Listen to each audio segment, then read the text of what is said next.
নমস্কাৰ।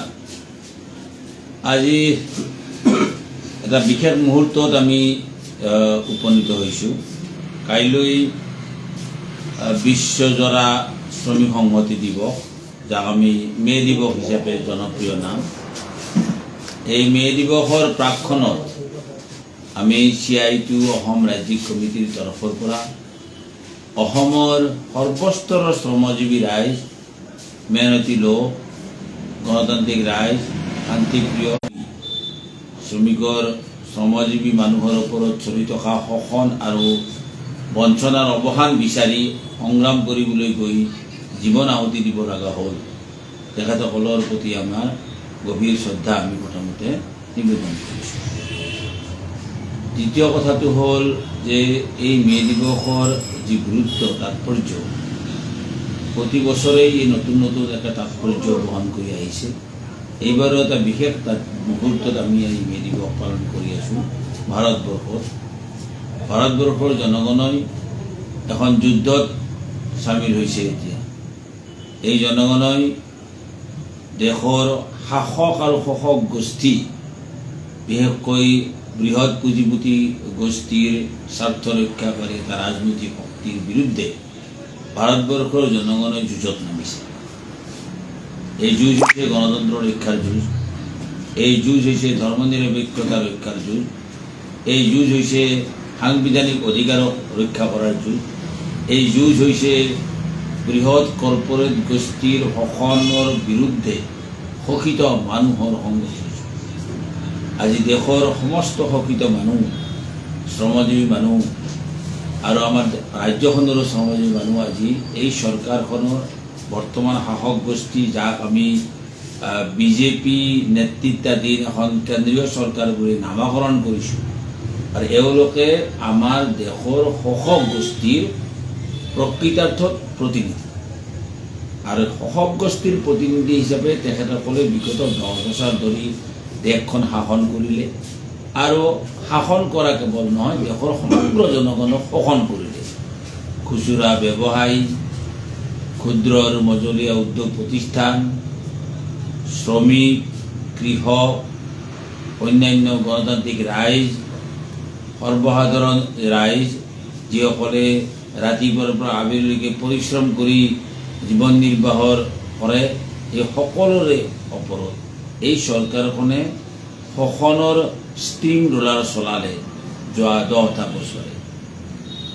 আৰু আজি মে দিৱসৰ সময়ছোৱাত এই চৰকাৰখনৰ এই কাম কাজকো আমি নিশ্চয় সোঁৱৰণ কৰিব লাগিব যে এই চৰকাৰখনৰ কাম কাজে আমাৰ মে দিৱসৰ তাৎপৰ্য কি ধৰণে সম্পৰ্কযুক্ত কৰিছে।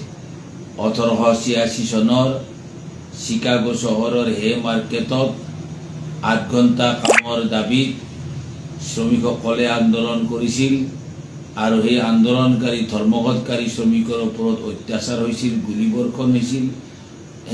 এই একেই ধৰণে এই ধৰ্মঘটী শ্ৰমিকৰ ধৰ্মঘট বিনষ্ট কৰাৰ কাৰণে সেই সময়ছোৱাৰ শাসক আৰু শোষক গোষ্ঠী ঐক্যবদ্ধ হৈ শোষিত মানুহৰ ওপৰত জঁপিয়াই পৰিছিল। আৰু সেই ঘটনাৰ আলম লৈয়ে পৰৱৰ্তী সময়ত 1889 চনত আন্তৰ্জাতিক শ্ৰমিক মহাসভাই সিদ্ধান্ত গ্ৰহণ কৰিছিল যে আমি 1 মেৰ দিনটো মে দিৱস হিচাপে পালন কৰিম, কাৰণ 1 মে তাৰিখৰ পৰাই ধৰ্মঘটৰ সূচনা ঘটিছিল। তাৰ আগতেও ধৰ্মঘট হৈছে, মই এই ইতিহাস ক'বলৈ যাব খোজা নাই, কিন্তু ঘটনাৰ সূত্ৰপাত হৈছে এইটো। আৰু সেই সূত্ৰপাতক আঁৰ লৈয়েই পৰৱৰ্তী সময়ত বিশ্বৰ জনগণে, বিশ্বৰ শ্ৰমজীৱী মানুহে 1 মে তাৰিখটো এই শ্ৰমিক সংহতি দিৱস হিচাপে, শোষণ বিৰোধী দিৱস হিচাপে পালন কৰি আহিছে। অসমত কি অৱস্থা? অসমত আজি 92 লাখ মানুহ আছে, যিসকল মানুহে বিভিন্ন প্ৰকাৰে কাম কাজৰ লগত যুক্ত, কৰ্মক্ষেত্ৰৰ লগত যুক্ত, কিন্তু ইয়াৰ বেছিভাগৰে কোনো কৰ্ম নিশ্চয়তা নাই, বেছিভাগৰে কোনো মজুৰি নিশ্চয়তা নাই।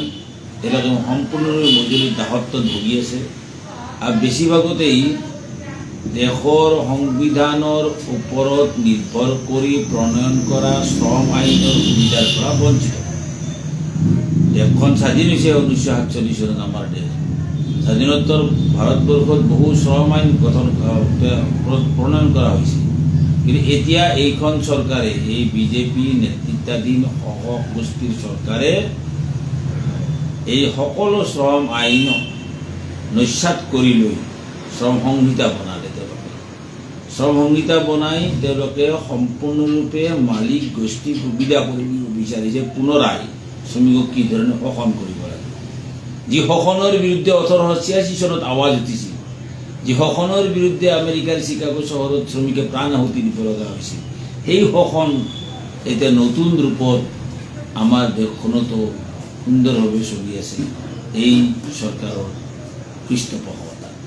গতিকে এই শোষণৰ বিৰুদ্ধে যেতিয়া আমি মাত মাতিব খোজোঁ, নিশ্চিতভাৱে শোষণ বিৰোধী সকলো ব্যক্তিয়েই আজিৰ প্ৰেক্ষাপটত ৰাজনৈতিকভাৱে বিজেপি দলকে শত্ৰু বুলি চিহ্নিত কৰিছে। শোষক গোষ্ঠীক যি ধৰণে শোষিত মানুহে শত্ৰু বুলি ভাবে, শোষক গোষ্ঠীৰ প্ৰতিনিধি বিজেপি দলকো এই ধৰণে ভাবিবলৈ বাধ্য হৈছে। তাৰ কৰ্মকাণ্ড তাক দেখুৱাই দিছে। আজি দেশত কৰ্পৰেট গোষ্ঠী আৰু বিজেপি দলৰ দৰ্শনৰ আধাৰত চলিত যি সাম্প্ৰদায়িক নীতি, ইয়াত অশুভ মিলন ঘটিছে। আৰু এই অশুভ মিলনে আজি এটা গোটেই দেশখনৰ সকলো নীতি নিয়ম তেওঁলোকে নিৰ্ধাৰণ কৰি আছে। আৰু সেইকাৰণেই আমি শুনিবলৈ পাইছোঁ বিজেপি দলৰ আনুগত্যশীল যিসকল নেতাই আজি ৰাজ্য চলাই আছে, মুখ্যমন্ত্ৰী মহোদয়ৰ কথা ক'বলৈ বিচাৰিছোঁ, তেওঁলোকৰ মুখৰ পৰাও সেই একেখিনি কথাই আহিছে, যি কথা 1886 চনত শোষক গোষ্ঠীৰ মুখৰ পৰা আহিছিল। আজি সেই কথাই আজি এওঁলোকে মুখ্যমন্ত্ৰী ডাঙৰীয়াই কৈছে যে CITU সংগঠনটো বাধা দিয়াটো বুলি তেওঁৰ অন্যতম কৰ্তব্য। এখন দেশৰ গণতান্ত্ৰিক দেশৰ ৰাজ্য এখনৰ মুখ্যমন্ত্ৰীগৰাকীয়ে সংবিধান অনুসৰি কাম কৰি থকা এটা সংগঠনক নিষিদ্ধ কৰাৰ কাৰণে তেওঁ ক'বলৈ বিচাৰিছে প্ৰকাৰান্তৰে যে এই সংগঠনক বাধা দিয়াটো তেওঁৰ কৰ্তব্য। কিয়? কাৰণ কি? কাৰণ CITU সংগঠনে সকলো শ্ৰমিক সংগঠনক লগত লৈ শোষণৰ বিৰুদ্ধে থিয় দিছে। কাৰণ CITU সংগঠনে চাহ শ্ৰমিকৰ মজুৰি, ন্যূনতম মজুৰি আদায় দিয়াৰ কথা কৈছে শ্ৰম আইন অনুসৰি। কাৰণ CITUৰ সংগঠনে অসমত চৰকাৰী আঁচনিত কাম কৰা অংগনবাড়ী কৰ্মী, সহায়িকা, আশা কৰ্মী, ৰন্ধন কৰ্মচাৰীসকলক মাননি সলনি মজুৰি দিয়াৰ কথা কৈছে। মাননি দি আছে সামান্যমান, যিমানে তেওঁলোকে চলিব নোৱাৰে। কাৰণ CITUৱে মটৰ শ্ৰমিকসকলক তেওঁলোকৰ নিৰাপত্তা দিয়াৰ কথা কৈছে।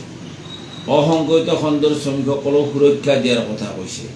CITUৱে আইন অনুসৰি এটা কাৰখানাত শ্ৰমিকে যি সুৰক্ষা পাব লাগে, সেই সুৰক্ষাৰ কথা কৈছে। CITUৱে আজি প্ৰতি মাহত এটা কৈ বুলি ক'ব পাৰি, চাহ বাগানত যে কল ঘৰত কাম কৰা শ্ৰমিকজনে প্ৰাণ আহুতি দিব লগা হৈছে। যোৱা পৰহিও এজন শ্ৰমিকে প্ৰাণ আহুতি দিছে, তেওঁৰ হাত কাটা গৈছে। প্ৰাণ আহুতি দিয়া নাই, ক্ষমা কৰিব, মৰা নাই, হাত কাটা গৈছে। তাৰে কিছুদিন আগতে মানুহ মৰিল। একেবাৰে মইনা নায়কৰ ঘটনাৰ পৰা আমি সকলো কথা জানো। গতিকে এই চাহ বাগানৰ যি শোষণ, এই শোষণৰ বিৰুদ্ধে থিয় দিয়ে কোনে? CITU। গতিকে মুখ্যমন্ত্ৰীৰ কাৰণে CITU বাধেৰেটো কৰ্তব্য, কাৰণ মুখ্যমন্ত্ৰী চাহ বাগানৰ মালিক গোষ্ঠীৰ কাম কৰি আছে। গতিকে এই মুখ্যমন্ত্ৰীগৰাকীয়ে মালিক গোষ্ঠীৰ হৈ কাম কৰে, এই মুখ্যমন্ত্ৰীগৰাকীয়ে কৰ্পৰেট গোষ্ঠীৰ স্বাৰ্থত কাম কৰে। এই কথাটো আজি পুনৰাই প্ৰমাণিত কৰিলে তেওঁৰ বক্তব্যৰ মাজেৰে। এই কৰ্পৰেট গোষ্ঠীৰ হৈ কাম কৰা শোষক গোষ্ঠীৰ বিৰুদ্ধে মে' দিৱসৰ এই প্ৰাকক্ষণত অসমৰ সমূহ শ্ৰমজীৱী ৰাইজক পুনৰাই আমি আবেদন জনাম, আহক, ঐক্যবদ্ধ হওক, লগ হৈ এই শোষণৰ বিৰুদ্ধে, নিৰ্যাতনৰ বিৰুদ্ধে, নিষ্পাসনৰ বিৰুদ্ধে, দুৰ্নীতি ভ্ৰষ্টাচাৰৰ বিৰুদ্ধে ঐক্যবদ্ধ প্ৰতিবাদ সাব্যস্ত কৰক। নিৰ্বাচন আছে সন্মুখত, গণতন্ত্ৰ ৰক্ষাৰ এখন ডাঙৰ যুঁজ চলি আছে। মই এতিয়া আৰম্ভণিতে কৈছোঁ, জনগণ বনাম কেন্দ্ৰীয় চৰকাৰ, এই এখন যুঁজ আৰম্ভ হৈছে। কেন্দ্ৰৰ বিজেপি নেতৃত্বাধীন চৰকাৰ আৰু ভাৰতবৰ্ষৰ জনগণ, এই যুঁজ এখন চলি আছে। আৰু এইটো নিৰ্বাচনৰ মাজেৰে আৰম্ভ যুঁজ চলিছে। এই যুঁজ এতিয়া চলি আছে আৰু এই যুঁজৰ ইতিমধ্যে দুটা পৰ্যায় গুচি গ'ল। এতিয়া তৃতীয় পৰ্যায়ত নিৰ্বাচন আছে। আমিতো কম যে আজিৰ পৰিস্থিতিত এই নিৰ্বাচনৰ মাজেৰে শাসক গোষ্ঠীক পৰাস্ত কৰাটোৱে হ'ব পাৰে মে দিৱসৰ অন্যতম এটা আহ্বান। আৰু সেই আহ্বানে আমি জনাই ল'ব বিচাৰিছোঁ যে এইবাৰৰ মে দিৱসৰ ৰঙা পতাকাৰ তলৰ পৰা কাইলৈ ৰাতিপুৱা যি শ্ৰমজীৱী মানুহে ৰঙা পতাকা উত্তোলন কৰিব, মে দিৱসৰ পতাকা উত্তোলন কৰিব, এই মে দিৱসৰ পতাকাখন ৰঙা হোৱাৰ কাৰণ হ'ল ইয়াতে শ্ৰমিকৰ তেজ নিহিত আছে। গুলীবিদ্ধ শ্ৰমিকৰ চিকাগো চহৰৰ গুলীবিদ্ধ শ্ৰমিকৰ ৰক্তেৰে ৰঞ্জিত কামিজৰ যি ৰঙা ৰং, এই ৰঙা ৰঙক লৈ পেলাই ৰঙা পতাকা হৈছে। আৰু সেই ৰঙা পতাকাক ঘৃণা কৰে হিমন্ত বিশ্ব শৰ্মা ডাঙৰীয়াই, এই ৰঙা পতাকাক ঘৃণা কৰে বিজেপি চৰকাৰে, এই ৰঙা পতাকাক ঘৃণা কৰে বৰ্তমান নৰেন্দ্ৰ মোদী নেতৃত্বাধীন বিজেপি চৰকাৰে। গতিকে ৰঙা পতাকাৰ তলত থকা শ্ৰমজীৱী মানুহ ঐক্যবদ্ধ হৈ প্ৰত্যাহ্বান জনাব লাগিব অহাকালি মে দিৱসত যে খবৰদাৰ, তোমালোকে ৰঙা পতাকাক যদি সঁচাকৈ যদি ভয় কৰা কাৰণ আছে, তোমালোকে শাসক গোষ্ঠীৰ দালাল। আমি কিন্তু শোষিত মানুহ, আৰু শোষিত মানুহৰ সংখ্যাই সৰ্বাধিক। 100 জনৰ ভিতৰত এতিয়া 99, আমি কিন্তু 99, আপুনি কিন্তু 1% মাত্ৰ। দেশৰ 1% বৃহৎ পুঁজিপতিয়ে এতিয়া আমাৰ দেশৰ 40-41% সম্পদ আজি নিয়ন্ত্ৰণ কৰে। চৰকাৰৰ হাতত এই নিয়ন্ত্ৰণ নাই, বৃহৎ কৰ্পৰেট গোষ্ঠীয়ে নিয়ন্ত্ৰণ কৰে মাত্ৰ 1%। আৰু উই আৰ 99, আমি 99% শ্ৰমজীৱী মানুহ। নিৰ্মাণ শ্ৰমিক হ'ব পাৰে, মটৰ শ্ৰমিক হ'ব পাৰে, কল কাৰখানাৰ শ্ৰমিক হ'ব পাৰে, ব্যক্তিগত নাৰ্ছিং হোমত কাম কৰা নাৰ্ছসকল হ'ব পাৰে, বিভিন্ন কল কাৰখানাত কাম কৰা শ্ৰমিক হ'ব পাৰে, চাহ বাগানৰ শ্ৰমিক হ'ব পাৰে, কয়লা খনিৰ শ্ৰমিক হ'ব পাৰে, ৰিফাইনাৰীত কাম কৰা শ্ৰমিকসকলে, শোধনাগাৰত কাম কৰা শ্ৰমিক হ'ব পাৰে, ইলেক্ট্ৰিচিটিৰ বিদ্যুৎ খণ্ডত কাম কৰা স্থায়ী অস্থায়ী শ্ৰমিকসকল, ৰেলত কাম কৰা স্থায়ী অস্থায়ী শ্ৰমিক কৰ্মচাৰীসকল, ৰাজ্য চৰকাৰী কৰ্মচাৰী, কেন্দ্ৰীয় চৰকাৰী কৰ্মচাৰী, বেংকৰ কৰ্মচাৰী, LICৰ কৰ্মচাৰী, সৰ্বস্তৰৰ শ্ৰমিক কৰ্মচাৰীয়ে আজি মৰ্মে উপলব্ধি কৰিছে বৰ্তমান যি বিজেপি নেতৃত্বাধীন শাসক গোষ্ঠী, এওঁলোক চূড়ান্তভাৱে শাসক গোষ্ঠীৰ প্ৰতিনিধি হিচাপে, কৰ্পৰেট গোষ্ঠীৰ প্ৰতিনিধি হিচাপে ইয়াতে কাম কৰিছে। যোৱা 10টা বছৰে অমৃতকাল আজি তেওঁলোকে সৃষ্টি কৰিছে সেইসকল শাসকৰ কাৰণে। তেওঁলোকে যদি কিবা আচ্ছেদিন আনিছে সেই শাসকৰ কাৰণে। আমি শোষিতসকল, যিসকলে শোষিতসকলৰ প্ৰতিনিধিত্ব কৰি আছোঁ শ্ৰমজীৱী মানুহৰ কাৰণে, আমি আজি মে দিৱসৰ পতাকাৰ তলত কাইলৈ ৰাতিপুৱা নিশ্চয় এই প্ৰতিজ্ঞা আমি ল'ব লাগিব। শাসক গোষ্ঠীক প্ৰত্যাহ্বান জনাই এই মে দিৱসৰ পৰাই আমি তেওঁলোকক জনাব লাগিব যে নিৰ্বাচনো এটা অন্যতম হাতিয়াৰ। এই নিৰ্বাচনত আমি সকলো শ্ৰমজীৱী মানুহে কিন্তু যি সংগঠনতে নাথাকক কিয়, বিভিন্ন সংগঠনত আমি থাকিব পাৰোঁ, কিন্তু সংগঠনত থাকিলেও আটাইবিলাকে শ্ৰমিক, আটাইবিলাকে মেহনতি মানুহ, আটাইবিলাকে চৰকাৰী শোষণৰ বলি হৈছে, কৰ্পৰেট গোষ্ঠীৰ শোষণৰ বলি হ'ব লগা হৈছে। আজি ক্ষুদ্ৰ ব্যৱসায়ীসকলে প্ৰমাদ গণি আছে। বৃহৎ কৰ্পৰেট গোষ্ঠীৰ ব্যৱসায়িক যি নেটৱৰ্ক, সেই নেটৱৰ্কৰ লগত তেওঁলোকে কম্পিটিশ্যনত টিকি থাকিব নোৱাৰা হৈছে। মজলীয়া উদ্যোগবিলাকো প্ৰমাদ গণিব লগা হৈছে। সৰু সুৰা বাছৰ মালিক, গাড়ীৰ মালিকসকলেও আজি প্ৰমাদ গণিব লগা হৈছে। গাড়ী চালকসকলেও প্ৰমাদ গণি আছে। এই সকলো মানুহক আজি জাগ্ৰত কৰাৰ এই মে দিৱস হৈছে আমাৰ কাৰণে অন্যতম দিৱস। আৰু এই দিৱসৰ দিনাখনে আমি সকলো শ্ৰমজীৱী মানুহক আমি পুনৰাই আবেদন জনাম, সাম্প্ৰদায়িকতাবাদ শ্ৰমজীৱী মানুহৰ ঘোৰ শত্ৰু। আৰু শাসক গোষ্ঠীৰ অন্যতম হাতিয়াৰ হৈছে সাম্প্ৰদায়িক হাতিয়াৰ। এই শাসক গোষ্ঠীয়ে সাম্প্ৰদায়িকতাৰ তাছ খেল খেলিয়েই শোষিত মানুহক বাৰে বাৰে শোষণৰ বলি কৰা হয় আৰু প্ৰাপ্যৰ পৰা বঞ্চিত কৰে, প্ৰকৃত মজুৰিৰ পৰা বঞ্চিত কৰে, তাৰ সামান্য সা সুবিধাৰ পৰাও বঞ্চিত কৰে। চৰকাৰীভাৱে শোষণ চলি আছে আজি অংগনবাড়ী কৰ্মী সহায়িকাসকলৰ ওপৰত, আশা কৰ্মীসকলৰ, ৰন্ধন কৰ্মচাৰীসকল। এইসকল মহিলাক CITUৱে সংগঠিত কৰি তেওঁলোকক পদ দেখুৱাব বিচাৰিছে। আহক, সংবিধানৰ গণ্ডিত থাকি, আইনৰ গণ্ডিত থাকি আপোনালোকে আইনগতভাৱে প্ৰাপ্য সুবিধাখিনি আদায় কৰাৰ কাৰণে আগবাঢ়ি আহক। আৰু সেইটোৱে হৈছে CITUৰ অপৰাধ। সেইকাৰণে আজি মে দিৱসৰ প্ৰাকখনতো আমি পুনৰাই ধিক্কাৰ জনাম এইসকল শাসক আৰু শোষক গোষ্ঠীক, যিসকলে লাল পতাকাক ভয় কৰে। এই লাল পতাকা শ্ৰমজীৱী মানুহৰ মুক্তিৰ পথদাতা। এই লাল পতাকা মেহনতি মানুহৰ ৰক্ষা কৱচ। এই লাল পতাকাই মানুহক নিৰ্যাতনৰ বিৰুদ্ধে থিয় দিবলৈ শিক্ষা প্ৰদান, শিক্ষাও দিয়ে, দীক্ষাও দিয়ে। লাল পতাকা ভয় কৰা মানে, ৰঙা ৰঙক ভয় কৰা মানে আপুনি কিন্তু একে সময়তেই আমাৰ হিন্দু মহিলাই কপালত পিন্ধা সিন্দুৰৰ ফটো কিন্তু ৰঙা। দুৰ্গা পূজা কৰিবলৈ গ'লে ঘটত পিন্ধা কাপোৰখনো কিন্তু ৰঙা, ঘটত বান্ধি দিয়া কাপোৰখনো কিন্তু ৰঙা।